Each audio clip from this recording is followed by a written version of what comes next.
ದೇವ್ರ ದೈವ ಎರಡು ಮಾತು ಕೊಡ್ತು. ದೇವ್ರ ದೈವನೇ ಮಾತು ತಪ್ಪಿಟ್ರೆ ಹೆಂಗೆ ಅಂತ ಹೇಳಿ. ಇವಾಗ ಎಲ್ಲಿ ಆ ದೇವ್ರ, ಎಲ್ಲಿ ಆ ದೈವ, ಏನು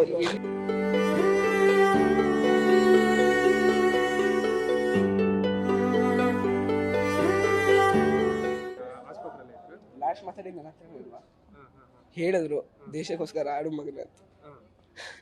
ನಮ್ಮ ಅಪ್ಪಗೋಸ್ಕರ ನಾನು ಏನ್ ಬೇಕಾದ್ರು ದೇಶ ಅಲ್ಲ ಅಂಕಲ್, ಇಡೀ ದುನಿಯಾ ಬಂದ್ರೆ ನಾನು ಬೇಕಾದ್ರೆ ಕೊಂಡ್ಕೊಂತೀನಿ.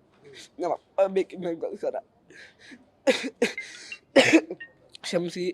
ನಮ್ಮ ಮನೇಲಿ ನಮ್ಮಮ್ಮ ನಮ್ಮ ಅಣ್ಣನಕ್ಕಿಂತ ಜಾಸ್ತಿ ನನ್ನ ಪ್ರೀತಿಸಿದವ್ರು ನಮ್ಮಪ್ಪ. ಅವ್ರು ಇಲ್ಲೇ ಬಂತೀನಿ ನಾನು ಸುಮಾರು ನಡಾಡ್ಬಿಟ್ಟೆ ಮನೇಲಿ ಬಿಕೋ ಅನ್ನೋದು. ಬರ್ತಿದ್ದೆ ಇಲ್ಲಿ ಹೇಳೋರು ಇನ್ನೇನು ಸ್ವಲ್ಪ ದಿನ ಬಂದ್ಬಿಡ್ತೀನಿ ಮನೆಗಂತ. ನೆನ್ನೆ ಹೇಳಿದ್ರು ಹಿಂಗೇನೇ ಆದರೂ ಉಡುಪಿಗೆ ಕರ್ಕೊಂಡು ಹೋಗ್ಬೇಕಂತ. ಅವ್ರು ಹುಟ್ಟು ಬೆಳೆದ ಜಾಗ ಮನೆಯಲ್ಲೇ ಇದೆ. ಅವ್ರ ಅಮ್ಮನೂ ಇವಾಗ ಅಲ್ಲೇ ಇದ್ದಾರೆ. ಇವಾಗ ಲಾಸ್ಟ್ ಮಾತಾಡಿದ್ದು ನನ್ನ ಹತ್ರ ಒಂದೇ ಮಾತು, ದೇಶಕ್ಕೆ ಆಡ್ಬಿಡು ಮಗನೇ, ನಾನು ಇದ್ರೂ ಇಲ್ಲದೇ ಇದ್ರು ಅಂದ್ಬಿಟ್ಟು. ಅಪ್ಪ ನೀನು ಇಲ್ಲಾಂದ್ರೆ ನಾನು ಆಡಲ್ಲ ಅಂದ್ಬಿಟ್ಟೆ. ನಾನು ಇದ್ರೂ ಇಲ್ಲ, ನಾನು ನೋಡ್ತಾ ಇರ್ತೀನಿ, ಆಡ್ಬಿಡು ಮಗನೇ ಅಂದ್ಬಿಟ್ಟು. ಅಪ್ಪನಿಗೋಸ್ಕರ ನಾನು ಏನು ಬೇಕಾದ್ರೂ ಮಾಡ್ತೀನಿ ಅಂಕಲ್. ವಿರಾಟ್ ಕೊಹ್ಲಿ ಎಲ್ಲ ಅವನು ತ್ರಿಬ್ಬಲ್ ಆಡ್ಬಿಡ್ತೀನಿ ನಮ್ಮ ಅಪ್ಪನಿಗೋಸ್ಕರ, ಯಾರೂ ತಡೆಯೋಕ್ಕಾಗಲ್ಲ. ಮುಂಚೆ ಹೋಗಿದ್ದ ಅಂಕಲ್ ದೇವಸ್ಥಾನಕ್ಕೆ, ಅಲ್ಲಿ ನಮ್ಮ ಉಡುಪಿ ಅಲ್ಲ ಸೇಮ್ ಈ ಕಾಂತಾರ ಥರ ಆಗುತ್ತೆ.